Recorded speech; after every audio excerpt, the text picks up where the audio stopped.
सांगली जिल्ह्यातील काही भागात भयानक दुष्काळजन्य परिस्थिती आहे। त्यात जत तालुक्यात 60-65 गावं अशी आहेत जिथे लोकांना पिण्याला पाणी नाही, जनावरांना चारा नाही, शेतीला देखील पाणी नाही। अशा भागात माझं जाणं येणं आहे। जिल्हाधिकाऱ्यांना माझी विनंती आहे, वेळ काढून त्या परिसरात जाऊन सगळं व्यवस्थित माहिती घेऊन ती योग्य ते सोयीसुविधा करणं आवश्यक आहे। याबाबतीत प्रशासनाने योग्य ती पावलं उचलावी। मी उद्या 200 पाण्याच्या टाक्याचं वाटप करणार आहे। प्रशासनाने यावर निर्णय घेण्याची गरज आहे। सांगली जिल्ह्यामध्ये काही भागामध्ये दुष्काळाची भयावह परिस्थिती आहे। त्यामध्ये जत तालुक्यातील पूर्व भागातील 65 ते 67 गावं अशी आहेत की जिथं पिण्याला पाणी नाही, जनावराला चारा नाही, शेतीच्या पाण्याचा तर विशेष येत नाही। आता जवळपास 93 टँकर तिथं सुरू आहेत। तर मी तिथं त्या भागात अधूनमधून सारखं माझं जाणं येणं होतंय। लोकांच्याकडे टँकर आला तर पाणी साठवून ठेवण्यासाठी व्यवस्था नाही, तिथं वाड्या वस्त्यावरती पाण्याच्या टाक्या नाहीत, अशी सगळी परिस्थिती तिथं निर्माण झालेली आहे। माझी विनंती आहे माननीय जिल्हाधिकारी महोदयांना, त्यांनी वेळ काढून तिथं त्या परिसरात जाऊन सगळी व्यवस्थितपणे माहिती घेऊन त्यांना चाऱ्याच्या बाबतीमध्ये आता सुविधा करणं तात्काळ आवश्यक आहे। त्या बाबतीमध्ये प्रशासनानं योग्य ती पावलं उचलावी, सरकारशी त्या पद्धतीनं प्रशासनानं बोलावं। मी स्वतः त्या परिसरामध्ये उद्या 200 पाण्याच्या टाक्यांचं वाटप आणि वाड्या वस्तीवरती करतोय की जेणेकरून तिथल्या वस्तीवरच्या लोकांना तिथं पाणी काही काळापुरतं साठवून ठेवता येईल। तशी परिस्थिती नाही। माननीय जिल्हाधिकारी महोदयांनी कोणत्या बेसवरती हे स्टेटमेंट केलं हे मला माहीत नाही, परंतु तिथं आता चाऱ्याची खूप अडचण आहे आणि प्रशासनानं तात्काळ या सगळ्या विषयावरती काहीतरी निर्णय घेण्याची आवश्यकता आहे। मुळात त्या भागात पहिल्यापासून दुष्काळ असल्यामुळं तिथला शेतकरी हा प्रचंड काबाड कष्ट करणार आहे। ऊसतोड मजुरांची संख्या जवळपास 35,000 ऊसतोड मजूर हे फक्त जिथं आता दुष्काळजन्य परिस्थिती आहे त्या भागातून ऊसतोडीसाठी जातात।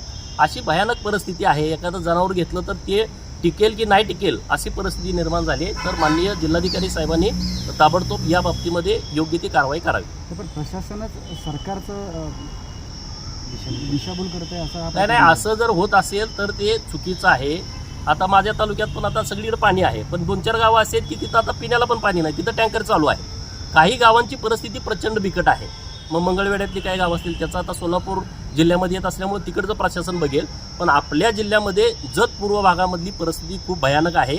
उद्या परत मी आणि तिकडे दौऱ्यावरती चाललोय, मी तुम्हाला तिथली परिस्थिती तुमच्या निदर्शनास आणून देतो। जिल्हा मध्यवर्ती सहकारी बँकेच्या संदर्भात गेल्या 5-6 वर्षात सातत्याने घोटाळे बाहेर येत आहेत। सहकारातून शेतकऱ्यांना मदत झाली पाहिजे, त्यांना सहज आणि सुलभ कर्ज उपलब्ध झालं पाहिजे, सरकारच्या सुविधा सोयी शेतकऱ्याला मिळाल्या पाहिजे, पण सांगली जिल्हा मध्यवर्ती बँकेचे घोटाळे सारखे बाहेर येत आहेत। 19/4/2024 सहकार आयुक्तांचं पत्र आहे। डॉक्टर प्रिया दरणार यांची नियुक्ती केलेली आहे। जवळपास 50 कोटी रुपये जो काही चुकीचा फ्रॉड झालेला आहे त्याची जबाबदारी निश्चित करणं आणि त्यांच्यावर कारवाई करणं गरजेचं आहे। जिल्हा मध्यवर्ती सहकारी बँकेच्या संदर्भात गेल्या 5-6 वर्षांपासून सातत्यानं घोटाळे बाहेर येत आहेत। सहकारातून शेतकऱ्यांना मदत झाली पाहिजे, त्यांचा आर्थिक परिस्थिती सुधारली पाहिजे, त्यांना सहज आणि सुलभ कर्ज उपलब्ध झालं पाहिजे, किंवा सरकारच्या काही सुविधा आहेत, सरकारची काही अनुदान आहेत, ते सहजरित्या जिल्हा मध्यवर्ती बँकेच्या माध्यमातून शेतकऱ्याला मिळाल्या पाहिजेत। परंतु सांगली जिल्हा बँक आहे, या बँकेच्या माध्यमातून अनेक घोटाळे सातत्यानं उघड होत आहेत। मी स्वतः विधान परिषदेमध्ये या बाबतीमध्ये तारांकित प्रश्न उपस्थित केला होता। 88ची चौकशी सुरू आहे आणि आता 19/4/2024चं पत्र आहे सहकार आयुक्तांचं आणि डॉक्टर प्रिया दळणर यांची नेमणूक केलेली आहे की जवळपास 50 कोटी रुपये जो काही फ्रॉड झालेला आहे चुकीच्या पद्धतीनं त्याची जबाबदारी निश्चित करणं आणि त्यांच्यावरती कारवाई करणं। आता तर शाखांच्या मधून मोठा भ्रष्टाचार झाल्याचं उघड झालेलं आहे। फक्त 6 शाखाची माहिती समोर आलेली आहे। जवळपास 219 शाखा सांगली जिल्हा मध्यवर्ती बँकेच्या सांगली जिल्ह्यामध्ये आहेत। जर 6 शाखांमध्ये इतक्या कोटीचा घोटाळा झाला असेल तर अन्य शाखांची चौकशी केल्यानंतर काय परिस्थिती होईल। आणि म्हणून आपल्या माध्यमातून मी सहकार आयुक्त असतील, सहकार मंत्री असतील यांच्याकडं अशी मागणी करतोय की आता जो घोटाळा झाला आहे त्याची चौकशी तुम्ही जिल्हा बँकेच्या अधिकाऱ्यांच्याकडून करताय।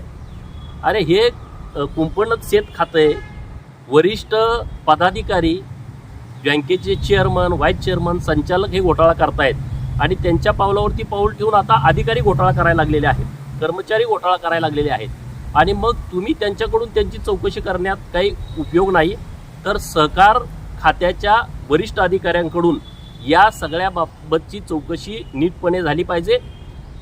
सांगली जिल्हा मध्यवर्ती बँकेचं संचालक हे पूर्णपणे कायद्याचा गैरवापर करून चुकीच्या पद्धतीनं कर्ज वाटप असतील किंवा आणखी काही भानगडी असतील तर ते सगळे करतायत. तर हे संचालक मंडळ बरखास्त करावं आणि प्रशासक या बँकेवरती यावा अशी मागणी मी माननीय सहकार मंत्री महोदयांच्यावर करतोय. खरं तर त्यांनी हा विषय अत्यंत गंभीरपणे घ्यायला पाहिजे, नाहीतर कुठल्या नेत्याचं नेतृत्वाखाली बँक आहे मग ते काय म्हणतील असल्या कुठल्याही भानगडीत न पडता त्यांनी तात्काळ या विषयाकडं गांभीर्यानं लक्ष दिलं पाहिजे.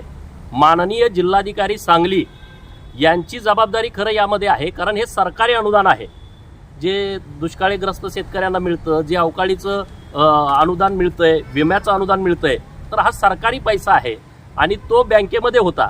एक तर तो शेतकऱ्याला मिळाला पाहिजे होता, जर शेतकरी तिथं आले नसतील तर तो सरकारकडे परत जायला पाहिजे होता. परंतु वर्षानुवर्षे हे पैसे त्या खात्यावरती पडून राहत आहेत आणि त्याच्याकडे जर प्रशासनाचं दुर्लक्ष असेल तर ही गंभीर बाब आहे.